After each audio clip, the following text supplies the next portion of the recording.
Olá meninas, hoje a gente está aqui para falar sobre um assunto polêmico. A gente vai conversar com a Anne Karine, que é uma amiga querida já há um tempão. A gente faz playdate, a gente tem filho da mesma idade.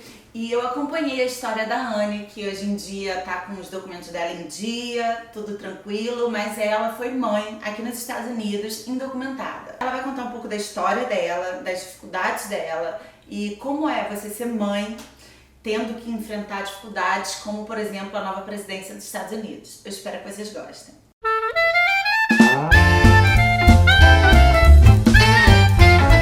Me conta, você chegou aqui para trabalhar, para passear, como é que foi essa história?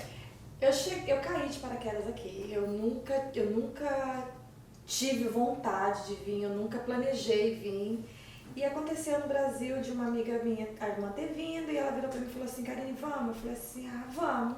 E eu tentei o visto, e eu consegui. Chamei minha mãe, eu tinha 19 anos, sem dinheiro, sem nada, virei pra minha mãe e falei assim, tem como? Minha mãe falou assim, ok. E assim, foi uma coisa de 3 dias mais ou menos. Marquei e vim, cheguei, na época eu falei pra minha mãe, falei pro pessoal, olha, se eu chegar lá, gostar, eu não volto mais.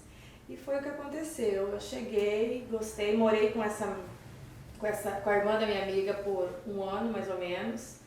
6 meses depois eu consegui um trabalho que eu morava dentro, live-in, né, que eles falam. E eu morei nessa casa por 5 anos. E eu conheci meu marido, então namorado, e a gente tá assim, até hoje. E aí, quando você engravidou, você estava sem documento? Tava sem documento. Como é você ficar grávida sem você ter documento? Como funciona essa história? Não ter a família, não poder ir, não poder trazer as pessoas do Brasil, entendeu? A minha mãe, ninguém nunca tinha vindo, minha mãe não tinha visto na época. Então é uma coisa assim, eu, marido e o que vier, entendeu? Eu contava com os amigos, eu contava com a ajuda dos amigos, entendeu? Isso mas não é assim, muito diferente de quem tem documento, não. Isso é igual. Me falaram isso. Você já enfrentou alguma situação de preconceito? Que alguém foi assim... Já, eu não tinha filho ainda. Foi na Macy's, uma vez no Mall Short Hills, deve ter sido isso em 2007, por aí, 2007, 2008. Eu nunca tinha enfrentado nada, eu nunca tinha visto nada. E assim, tava eu e 2 amigas brasileiras, a gente conversando em português. Chegou uma senhora assim, meio com cara de doida, e falou assim, if you are in America, you have to speak English. Eu fiquei sem entender. E as meninas também, tipo, o que ela falou com você? Aí veio uma vendedora da Macy's e falou assim, o que aconteceu? Aí eu falei, aconteceu isso. Ela falou assim, não, cadê ela? Você tem que chamar o gay, isso é racismo, que não sei o que. Mas ficou desespero. A mulher falou e correu, ela sumiu na loja, entendeu? Foi assim, a única situação de preconceito que eu passei até hoje aqui, graças a Deus. Você aprendeu inglês logo? Como foi? Eu cheguei sem inglês. Jura? Eu cheguei sem inglês nenhum. Eu cheguei com um livrinho, com frases prontas e a tradução. Eu lembro que eu queria ir no banheiro. Eu morava em Kearney e trabalhava em Teaneck. Então eu tinha uma parada no ônibus em Hackensack. Eu lembro uma vez eu queria ir no banheiro e o cara era um indiano. E tipo assim, ele não me entendia, eu não entendia ele, porque eu não sabia inglês, ele tinha um sotaque. Eu abri o livrinho, mostrava a frase assim, e aí, aí tal. Passei bastante perrengue, mas eu aprendi, eu fui pra escola, eu estudei, ia pra escola, parava, ia pra escola, foi mais ou menos 1 ano e meio, 2 anos assim, só que eu trabalhei live-in. E eu cuidava eram 3 crianças pequenas e 2 de 12 para 15 anos, eram 5 crianças. Uau! E o casal judeu, então eu aprendi muito com eles. E pra mim isso foi maravilhoso, entendeu? Hoje em dia eu falo, não sou assim nada, você fala super bem, mas eu falo, eu me desenvolvo. Tem gente que tem alguns patrões que falam assim, não, você fala super bem. Tem que estudar, tem que aprender a língua, tem que falar, tem que entrar no ritmo do país que você quer morar, senão... Tem isso também, que eu acho que muitas vezes as pessoas acabam perdendo a razão, entendeu? Algo que me incomoda muito é o jeitinho brasileiro. Exatamente. Isso me incomoda demais. Você veio, você imigrou para um outro lugar, você saiu do seu país, aquelas coisas, principalmente as que não são legais, deixa pra trás, entendeu? Você tem que abraçar a cultura de onde você está indo, você tem que andar conforme as leis do país, entendeu? Não adianta você vir tentar trazer a sua cultura, a sua maneira de agir, principalmente as coisas erradas para cá. Uma coisa que todo mundo me pergunta, como é para quem está sem documento, em relação à saúde, hospital, médico. Olha, você vai no hospital, eles não podem deixar de te atender. Entendeu? Eles não podem deixar de te atender, eles vão te atender e aí vai chegar a conta. Aquela conta assim... Astronômica. E aí você tem como aplicar no hospital para caridade. Se você conseguir comprovar, alguém vai pagar, né? Mas aí você vai ter o sistema do hospital. Você só pode usar no hospital, você não pode usar fora do hospital. Ou você paga da maneira como você puder. Você liga para eles e fala, olha, eu posso dar 20 por semana, eu posso dar 50 por mês. E aí você vai passar, tipo, uma vida inteira pagando uma conta de hospital, mas é a maneira que ou eles recebem. Porque aqui eu vejo também que é tudo muito superfaturado. Eu fui com o Liam esses tempos atrás na emergência e ele tinha acabado de tomar o Benadryl de alergia. E aí eu cheguei no hospital, a médica viu que não era nada muito grave. Aí ela falou assim, a gente vai dar o Benadryl e tal. Eu falei assim, eu tenho. Ela falou assim, então dá o seu. Porque você sabe que aqui é caro, né?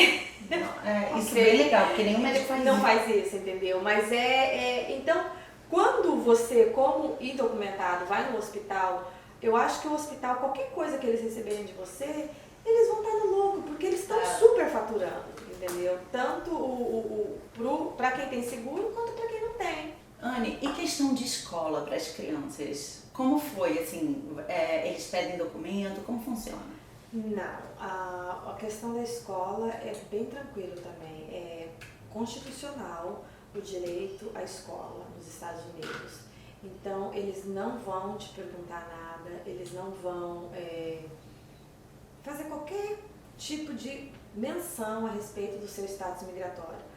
Eles nem podem, até onde eu sei, eles nem podem, entendeu? Então, você vai chegar na cidade, você vai levar os documentos, você vai levar a carteirinha de vacinação, tudo, vai matricular e a criança vai estudar normalmente.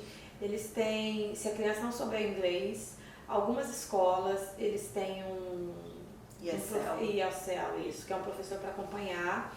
Se é de alguma comunidade, de alguma cidade de baixa renda, não vai ter o professor, mas vai ter um amiguinho que vai ajudar, entendeu? Vai dar toda a orientação. E criança que não nasceu aqui? Porque, por exemplo, criança que nasceu aqui, você tem a documentação dela e tal. Criança que não nasceu aqui e que chega aqui pequena, sem documento, sabe? Não, eu acredito que seja o mesmo processo, entendeu? Certidão de nascimento, passaporte, comprovante de residência, entendeu? Eu acredito que seja o mesmo processo. Na época que o Trump assumiu, o que você sentiu? O que passou pela sua cabeça? Eu senti medo. Eu senti medo e eu ainda sinto hoje receio de, vamos supor, quando a gente está na rua, um monte de brasileiro, a gente está falando a minha língua, entendeu? Eu senti medo de eu estar na rua, às vezes, e as pessoas apontarem o dedo para mim. Porque você tem que ir embora do seu país, porque você é isso, porque você é aquilo, você não pertence aqui, ou você está levando nosso dinheiro, ou você tá ilegal. Eu senti esse medo, eu senti receio, eu saí do Facebook porque eu não aguentava aquele lance de isso tá certo, isso tá errado, é assim, é assado, e muitas vezes as pessoas não conhecendo a nossa realidade, entendeu? Porque as pessoas acham que a gente vem pra cá, vai juntar todo o dinheiro que a América tem, que nem tá dando pra fazer isso mais hoje em dia, e vai correr pro Brasil, ou vai correr pro... Não é assim, entendeu? As taxas são pagas do mesmo jeito, entendeu? Existem pessoas ruins, mas você não pode generalizar todo mundo por Existem pessoas ruins de qualquer nacionalidade, não é só porque é brasileiro, tem americano, tem chinês, tem russo, gente, tem gente ruim em todo lugar, não faz diferença.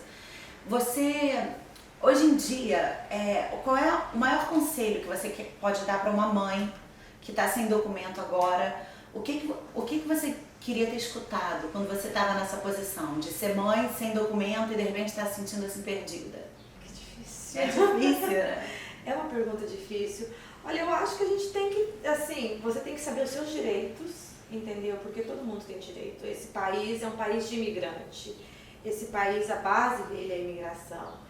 Então você tem que saber seus direitos e não se deixar ser amedrontada por pessoas que têm documento, ou as pessoas te humilharem ou achar que você não pode fazer as coisas, ou que você não tem direito, entendeu? Ou que as pessoas podem fazer qualquer coisa com você. Não, conheça os seus direitos e ande certo, faça as coisas certas, pague o que você tiver que pagar, entendeu? Faça as coisas corretas, que acho que não tem o que ter problema aqui. Sobre conselho de advogado de imigração, o que você... Olha, o que eu indico e eu falo muito para as pessoas é tomar cuidado com quem, porque cada caso é um caso. Meu advogado sempre me falou, não se preocupa, porque cada caso é um caso. E eu conheço histórias de pessoas que procuraram paralegals. O paralegal, geralmente, ele trabalha com advogado, mas como em qualquer lugar, existem as pessoas que não são legais. O paralegal não pode assinar um processo. Não pode assinar Ele não tem a prova no bar. Acredito que não. Ele fez a faculdade de Direito, Yeah. Ele pode trabalhar no caso, mas ele não pode assinar. E aí, muitas vezes, a pessoa pega casos e coloca no processo, né, para imigração. E aí, depois deixa uma pessoa, o paralegal deixa o cliente a ver navios, entendeu? Então, aí a pessoa tem que ir lá enfrentar um advogado, um juiz de imigração. E se você não tiver uma estrutura boa de um advogado, muitas vezes todo o seu processo vai água abaixo por conta disso. Isso é uma coisa que eu falo muito lá no grupo. O advogado que você procura pode mudar a sua vida. Yeah. Então, assim, cuidado, gente. Paralegal não pode assinar processo, é um trabalho diferente. Ele pode fazer uma consulta, Sim. Ele pode fazer uma... Enfim, dar conselho e tal, mas pegar processo. E geralmente, no meu caso, eu sempre estava com paralegal. Ela muitas vezes esteve, mas tinha sempre o advogado atrás ali, assumindo toda a responsabilidade, entendeu? Muitas vezes o que a pessoa tem que tomar cuidado é isso. O paralegal pega um processo sozinho, não, vai ser tudo tranquilo, vai dar tudo certo pra você. E aí quando você tá lá Na boca do leão, cadê alguém pra te ajudar? Anne, obrigada. Eu adorei escutar a sua história. Eu imagino o que você passou, eu sou mãe e a gente fica com o coração na mão. Mas é isso, gente. Eu espero que vocês tenham gostado da história da Anne e a gente se vê na próxima.